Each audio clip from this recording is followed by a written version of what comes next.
రైతు మిత్రులందరికీ నమస్తే. ఈ సొప్ప కట్టల వీడియో అప్లోడ్ చేసినాక చాలామంది ఇది ఆ కట్టలు దేనికోసం వాడుతున్నారో కరెక్ట్గా కనుక్కోండి బ్రదర్ అనేసి ఒక బ్రదర్ కామెంట్ పెడితే మళ్ళీ వెళ్ళి కరెక్ట్గా కనుక్కొద్దాం అనేసి వెళ్ళాను. అయితే ఈ సొప్ప కట్టలు దేనికోసం అంటే కరీంనగర్లో పిఎన్జి అంటే పైప్డ్ న్యాచురల్ గ్యాస్ అంటే పైపు ద్వారానే మన ఇంటికి గ్యాస్ సప్లై అంటే సిలిండర్ల ద్వారా వాడుతున్నాం కదా, అలా కాకుండా డైరెక్ట్ పైపు ద్వారానే గ్యాస్ సప్లై ఉంటుందంట. సో దానికోసము కరీంనగర్లో ఒక ప్లాంట్ కొత్తగా పడిందట. అక్కడికి ఈ యొక్క వ్యవసాయ వ్యర్థాలు మొత్తం సప్లై చేస్తున్నారంట వీళ్ళు.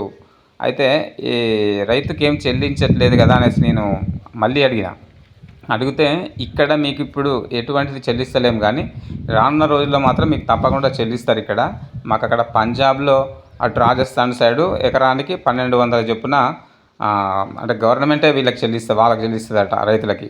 ఎందుకంటే అక్కడ కాలుష్యాన్ని నివారించడం కోసం వాళ్ళు అట్లా అవలంబిస్తున్నట్టున్నారు.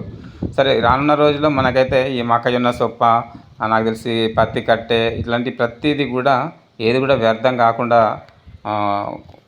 కొనడానికి చాలా అవకాశాలు ఉన్నాయి. ఇలాంటి ప్లాంట్లు కనుక మనకు దగ్గరలో కనుక ఉండేది ఉంటే వ్యవసాయ వ్యర్థాలు కూడా అస్సలే దొరకవు. ఉంటానండి. రైట్. జై జవాన్, జై కిసాన్.